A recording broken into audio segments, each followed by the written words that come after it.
Bom dia, boa tarde, boa noite, pessoal. Tudo bem com vocês? Espero de coração que sim.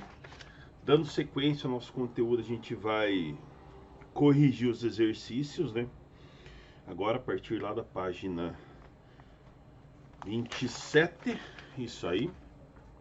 E ele começa assim, começa lá nos conexões, tá? E fala o seguinte: o consumo exagerado pela nossa sociedade é o tempo necessário para que os materiais se decomponham quando descartados no ambiente. Fazem com que o lixo seja um dos maiores problemas da atualidade. Pesquise quanto tempo os objetos apresentados a seguir levaram para se decompor. Então eu tenho a goma de mascar ali, goma de mascar cerca de 5 anos ela demora para se decompor na natureza, né, quando ela é jogada no chão, numa mata, aí afins. Caixa de papelão, cerca de 6 meses. Camiseta de algodão, de 6 meses a 1 ano. Garrafa PET, mais de 100 anos. Lata de alumínio, mais de 100 anos. Sacola plástica, mais de 100 anos. Pneu tem um tempo indeterminado para se decompor na natureza, tá, pessoal? A gente sabe que na natureza nada se perde, tudo se transforma. Mas, quanto à organização dos materiais, nós temos esses contrapontos, né? Por exemplo, que os materiais demoram mais de 100 anos para se decompor, o pneu tem tempo indeterminado, o isopor, tempo indeterminado de se decompor na natureza, tá? Então, por isso se torna tão importante a reciclagem desses materiais, tá? Aí ele, logo abaixo, ele pede assim: entre os objetos apresentados anteriormente, quais podem ser reciclados? Quem pode ser reciclado ali, pessoal, é a caixa de papelão, a garrafa PET, lata de alumínio, sacola plástica, tudo isso pode ser reciclável, tá? E reutilizado novamente. Certo? Página 28. Na página 28, então, lá nos Organiza Suas Ideias, tinha aquela atividadezinha lá sobre as lixeiras, né, de reciclável. E ele pede assim para ti: com base nessas informações, indiquem 2 tipos de materiais que devem ser colocados em cada uma dessas lixeiras, tá? Na lixeira vermelha, que vai plástico, eu posso pôr garrafa PET e saco plástico. Na lixeira amarela, que vai metal, latas de alumínio e tampinhas de metal. Na lixeira azul, que vai papel, jornais, revistas, papelão, sabe, folhas de papel. Na lixeira verde, que vai vidro, garrafa de vidro, pote de conserva, vidro quebrado e afins. Na lixeira marrom, que são os resíduos orgânicos, são os restos de alimentos e papéis sujos, tá, pessoal? Papéis sujos, eles não podem ser reciclados, tá? Somente os papéis limpos podem ir para reciclagem. Certo, pessoal? Tranquilo. Página 29, tá? Então lá na página 29 eu tenho minhas atividades lá de decantação, filtração, destilação, de todo aquele conteúdo que a gente viu nas aulas passadas ali. E o primeiro diz assim: indique o método de separação mais adequado para serem obtidos todos os componentes das seguintes misturas: água e areia. Como que eu faço para separar água e areia? Decantação ou filtração simples, né, pessoal? Sempre lembre que os materiais mais pesados eles tendem a ficar no fundo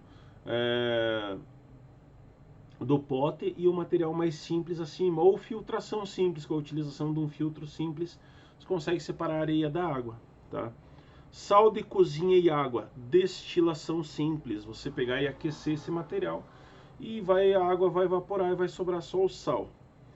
Água, sal dissolvido e areia, filtração ou decantação, né?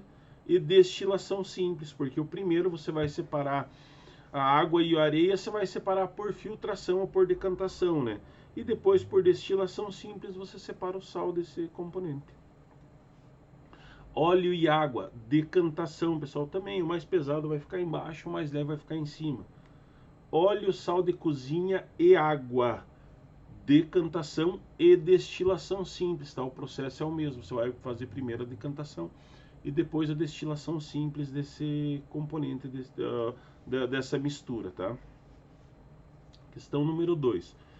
Em relação a um sistema constituído por óleo, água e açúcar dissolvido, responda, tá? E ainda ali está frisado, ó, tudo aquilo que está submetido à observação pode ser chamado de sistema. Quantas fases tem a mistura? Identifique cada uma delas. A mistura apresenta duas fases. Fase superior, óleo, fase inferior, açúcar dissolvido na água, tá? Como é possível separar os componentes dessa mistura? Por decantação e evaporação, tá? Ou destilação simples. Então, quando você tem a mistura que apresenta duas fases, né? Eu tenho ali o meu sistema constituído por óleo, água e açúcar dissolvido. Então, eu vou conseguir identificar visualmente duas fases, porque o que acontece? O óleo mais leve, ele vai ficar em cima, o açúcar dissolvido na água, que é mais pesado, vai ficar embaixo, tá? E eu posso separar ele por decantação, né, tirando o óleo da água, e depois por evaporação ou destilação simples. Quando você ferve a água vai evaporar, vai sobrar só o açúcar lá. Tranquilo? Certinho? Vamos para a próxima. Número 3. Uma das bebidas mais apreciadas e consumidas do mundo é o café. No Brasil, os mais populares são o café expresso e o café coado. A diferença entre eles é o modo de preparo. Tá? Sobre o café coado, responda. A letra A. Além da extração e dissolução dos componentes solúveis do café na água quente, qual o método de separação permite a sua preparação? A filtração, né, gente? Você só põe o filtrozinho lá para que o pó do café não caia junto na solução que você vai fazer. E a filtração já separa o café da solução que está sendo preparada, tá? Letra B. Que outra bebida pode ser preparada como café? O chá. Vou pegar um saquinho de chá e colocar lá na xícara lá, você pode ver o chá tem um saquinho junto, né? Aqueles saquinhos servem de filtro, a água circula ali, vai tirar o aroma, vai tirar o sabor, o gosto e a coloração do chá, vai passar para a água, mas o filtro não deixa o pozinho do chá ficar em contato, ficar lá na água, lá na mistura que você está fazendo. Tá? Número 4.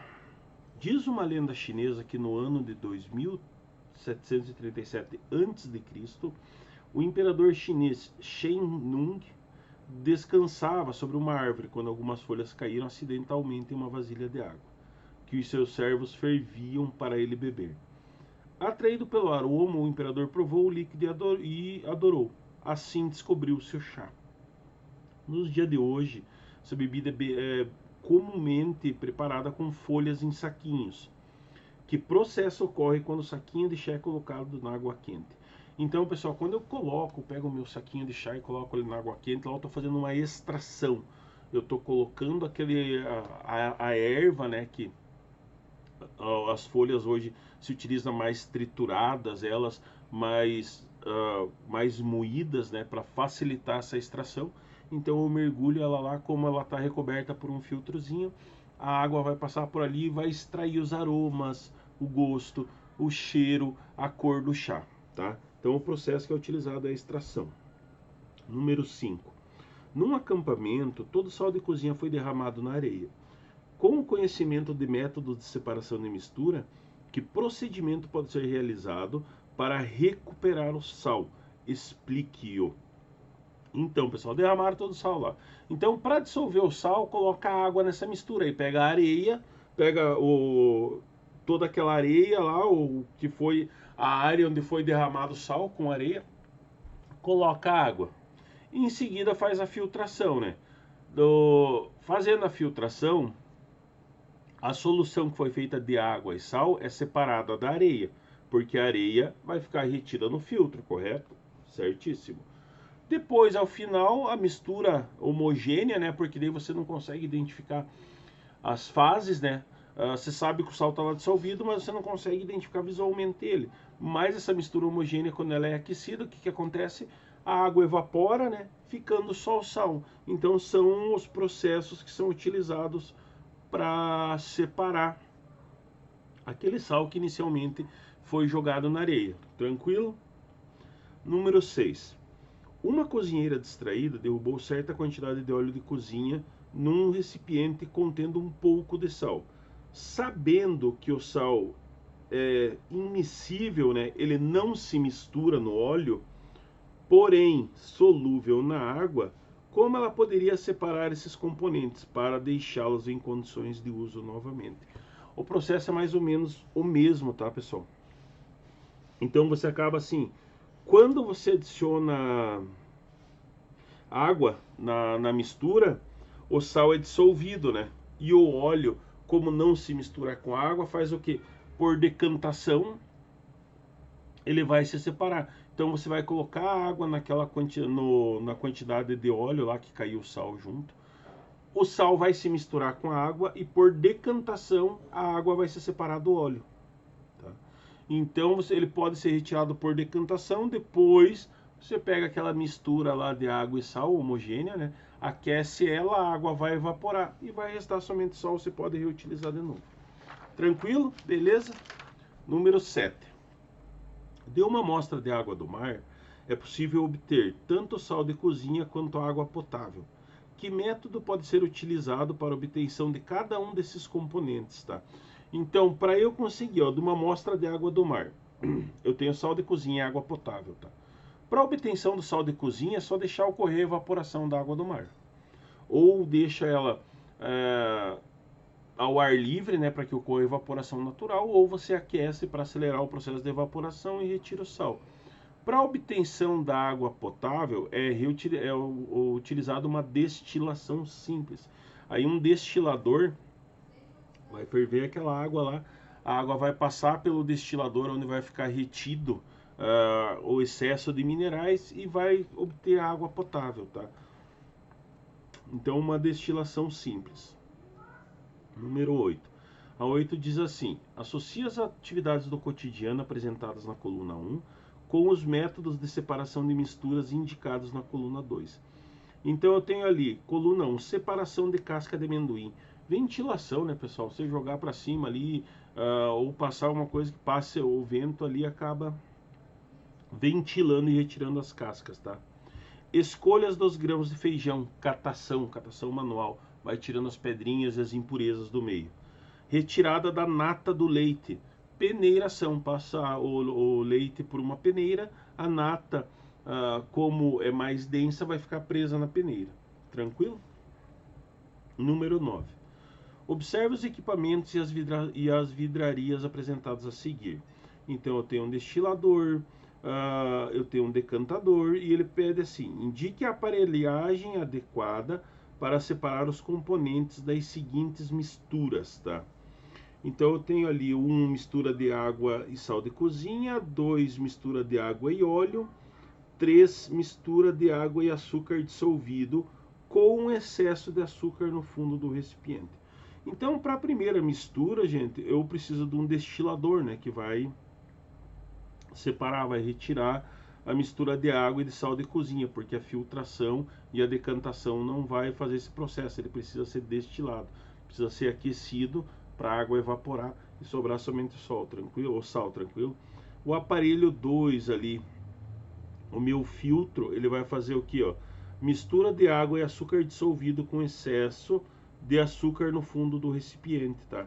O meu excesso de açúcar no fundo do recipiente vai ficar preso no filtro, porque lembra lá, a minha quantidade de solvente não foi suficiente para dissolver o meu soluto, tá? Ele alcançou ao máximo da taxa de solubilidade, então ele vai ficar com o corpo de fundo. E o corpo de fundo ele pode ser facilmente ser separado pela utilização do filtro. Então você passa essa solução pelo filtro ali, o excesso de açúcar vai ficar retido no filtro, tá? Tranquilo? E o aparelho 3, ele vai servir para separar a mistura de água e óleo, né? Que é a minha decantação. Vou colocar a minha mistura de água e óleo lá no meu decantador. Vou deixar ele parar, né? A água mais pesada vai para o fundo, o óleo fica em cima. Aí eu abro a minha torneirinha ali lateralzinha, a água vai escorrer e o óleo vai ficar lá. Tranquilo? Beleza. Número 10. O tratamento de água é um conjunto de procedimentos físicos e químicos aplicados para que ela fique em condições adequadas para o consumo, ou seja, para que se torne potável. De acordo com os processos envolvidos no tratamento de água, responda às questões. Em que consiste a etapa referente à decantação?